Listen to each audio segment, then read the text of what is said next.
Hello and welcome to this week's episode of How to Be a Great GM. My name is Guy and today we are looking at alternative ways of creating adventures, and we're starting with a map.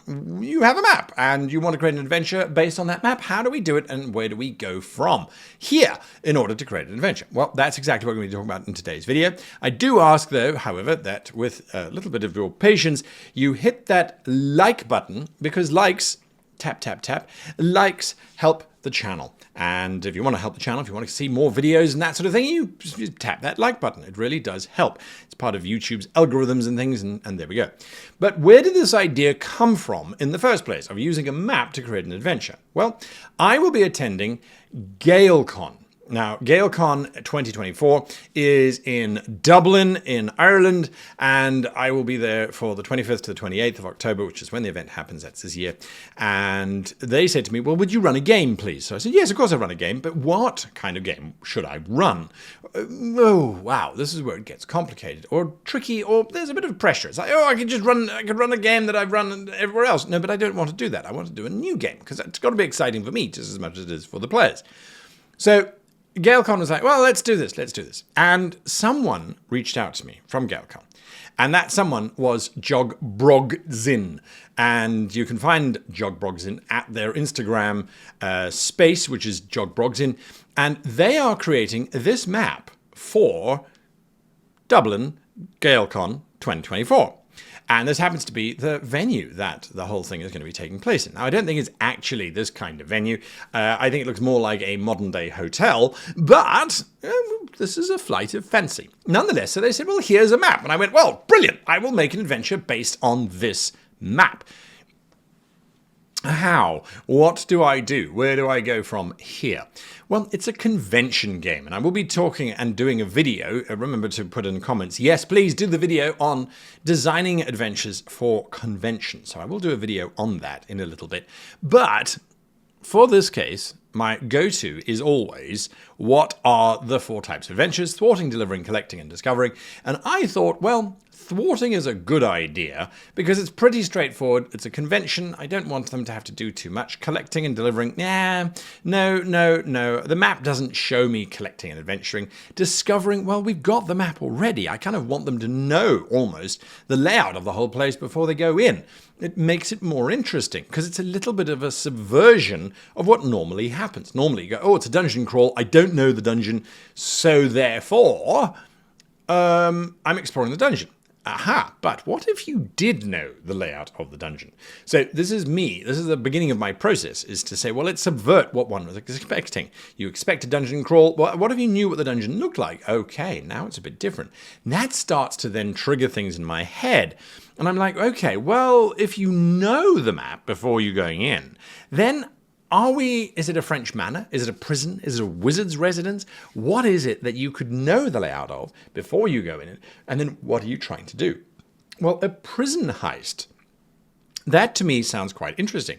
Are you trying to break into this prison? Are you trying to break out of this prison? If someone is trying to break out, why would you be trying to get in? If you know the layout, well, then getting in becomes more interesting the more you think about it, especially if there are prisoners inside the prison who are trying to break out and you have to break in because of reasons. There's a lot going on here. I need some clarity. So with all of this in mind, with the idea of prison, I thought, well, let's just step back and let's work through the map. Let's have a look at what the map is telling us, because I think that's really where we should be. And so this is what I did, was I took the map and I started to color different areas. I took it into Photoshop and I said, okay, well, we've got the outer grounds, and that's got to be stealth versus combat, because we can see in the castle, we can see, and you can't see my hand, but in the castle, we can see that there are these little windows. There's quite a lot of windows everywhere. Okay, windows are for observation. So if whatever is in the castle, in the prison, can see the characters approaching, that's going to be bad for the characters. So it creates a stealth versus combat kind of environment. I can add in things there. Now, I don't need to know what it is that I'm adding in there just yet. Just that there should be a stealth opportunity and there should be a combat opportunity. And it's as simple as that. Okay, great. So we know now roughly what we're starting to look at. Our players will start outside and go in knowing what's inside, or at least knowing what they should expect inside. The very first point of contact is this blue area. It is the entry point, and I need to set the scene straight away. I need my players, it's a convention game, I need to just jump in there and say, hey, this is what the whole thing is about, or at least this is what you think the whole thing is about, because I'm going to twist it up later on, but that's something that we haven't worked out, and we don't have to worry about just yet. So this is the first point of contact. Whatever the monsters are, whatever the things are that are inside of this prison, this is where the player characters will encounter the first and lowest version thereof, to give them a taste of what's going on. Now, I don't need to know just yet what monsters they're facing. For a convention, I need to know what the level is of the player characters is going to be.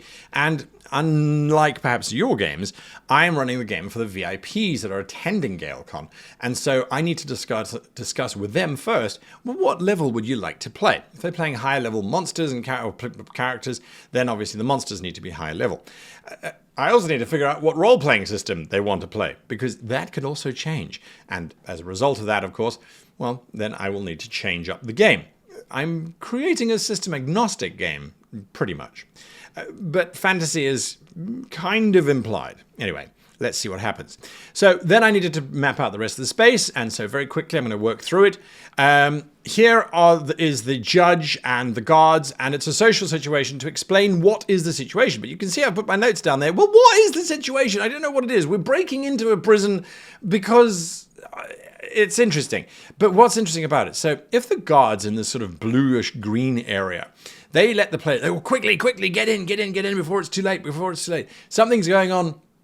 We'll tell you what it is in a social kind of context. Here, come and meet the judge. The judge is going to give you some stuff. The judge is going to be super shady because, well, it could be interesting. Maybe it's going to be interesting. Maybe it's not going to be interesting. It all depends on how long the blue section takes. So how long did my players take to get through that blue section? That's the important thing. So I'm going to let that be my guide. If it takes them a long time to get through that blue section, then the green section will be less of a negotiation, less sort of backwards and forwards, and more just straightforward. Info dump, here we go. This is the situation, which hopefully I will work out in due course. So moving forward from that, we then go, okay, well, what's next? Next up is this little area here, helpful prisoners. Now, I want to make sure that the players are aware that not all prisoners are evil. Some of them are actually quite good. Some of them are quite helpful and will say, oh no, I've heard this or I've heard that. Could be one or two prisoners, doesn't really have to matter. And it could be either of those two areas. You can see my hand sort of poking through there. It could either be the one purple area or the other purple area. It doesn't really matter. The idea is that the prisoner is going to give the PC some inside information, and what that information is, I don't yet know. I don't need to know what that information is. So moving forward, I've got this room here, and I just went explosives. Timed, diffuse, challenge. Who put them there and why? Who put them there and why? That's that blue area up there. What are we doing? Why is that there? I don't know.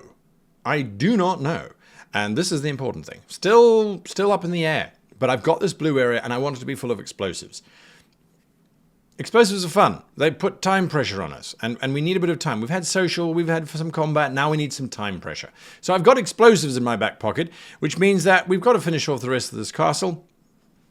There's a beautiful tower that stretches all the way up to the second floor, the top floor of this particular prison. And that tower I've listed there as Trap Tower, because it rhymes, Trap Tower.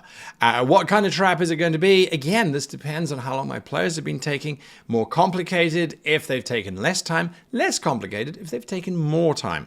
This is basically a sand pit that I can use as I need to.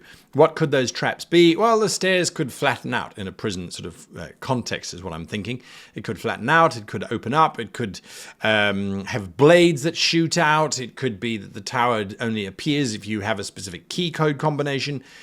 All sorts of things are running through my head, and I will only really worry about that when we get to actually playing the game, because I need to assess what my players are going to be doing too. If they're very investigative, if they're very sort of, oh, we're going to figure this stuff out, if they enjoy that kind of stuff, it'll be more complicated. If they don't, it won't be. Then we get to The false ending. Remember I told you we're going to twist it up. So I thought, well, we've only got a couple of rooms left, so let's twist it up. This should be the negotiation to buy time. For what? You see, I'm putting in, I'm not solving things. I'm asking questions. And I'm compiling all of those questions in the back of my head going, well, we've got explosives for what? Who's trying to, why are there explosives? Why are they now buying time? Time for what? So this negotiation could appear to be the primary villain who is in charge and is filibustering, basically. They're buying time. Buying time for the explosives to go off could be, but then why are they on the top floor? Why aren't they near the explosives in that dark blue section? Why are they on the other side of the castle? That doesn't make sense. And so this is part of my process, is going, you're right, it doesn't make sense. So we need to make it make sense. It would only make sense if the explosives were unnecessary, if the explosives were a cunning ruse, a way in which we might get our friends or enemies to go in the wrong direction for an extended period of time. This makes more sense now, and so that also explains why the explosives were there in the first place. This was a delaying tactic, which means that someone in the guards or the judge themselves are also in cahoots. Why didn't they send the guards out? Oh, they were afraid of a few prisoners. Interesting. Delay, delay, delay. So what are we delaying for? Still don't have a clue. So let's keep on looking at what our map's telling us. And our map's telling us this is the last section, this yellow section, and I've got here maximum security, removal of maximum security spells and release. Aha! It is given to us. The maximum security prison is not just going to be a set of bars. This is a fantasy environment. You've got all sorts of things that can phase through bars, they can teleport out of bars, you can use all kinds of magic to get them out of this prison. No. There must be some serious magical locks, or sci-fi locks, if this is a sci-fi game.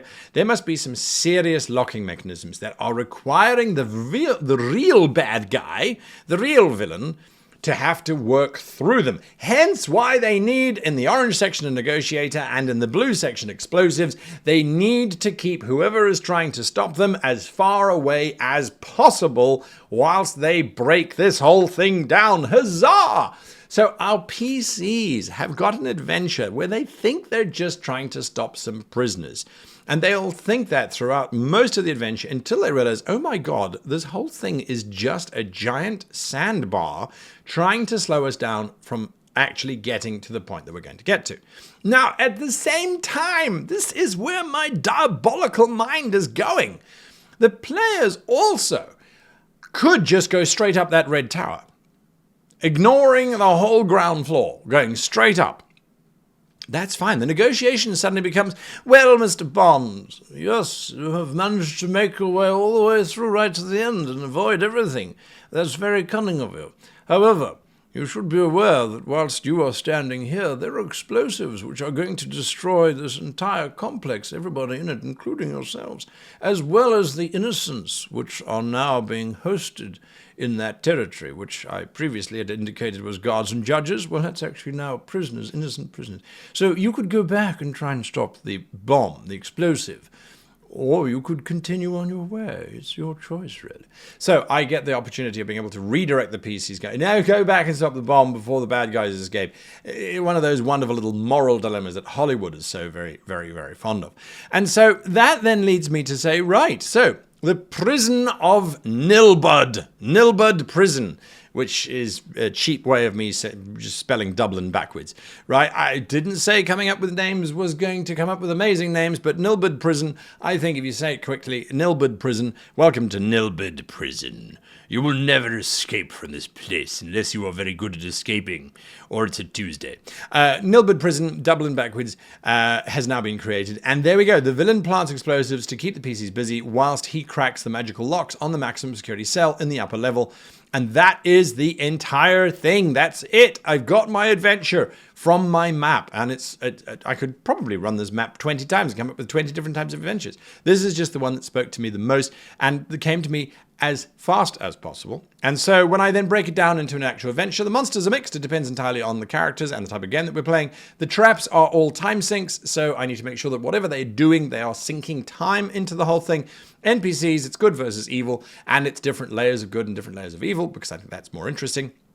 I'm going to put a timer of 10 hours in game time, not an obviously real play time. So it's a 10-hour timer, and that means the PCs can have a short rest if they have a role-playing system that has that kind of mechanic. Otherwise, I think 10 hours is still just a fun amount of time that they have to work through everything. Each of the rooms will take them a certain amount of time. I will put a timer on a visual cue card somewhere for them to be able to see it and go, oh, we're running out of time. All right, we're going to get there. I swear we're going to get there in time. And if they don't, then the bad guy escapes, and that's the end of the adventure. So my question to you is, what alternative ways do you have for creating adventures? That's one of the ways that I do it. I've got many different ways that I do it. The map just happened to come to me because of Gaelcon 2024, which is happening at the end of this month in October. Join me if you are in Dublin. I would love to meet you. And what are yours? Comments down below so that we can live and learn. And that's all for me for this month, year. No, just for this week. I'll see you next week, same time, same channel. Massive thank you, of course, to all of our Patreon supporters. And until next time, I wish you and yours the happiest of gaming.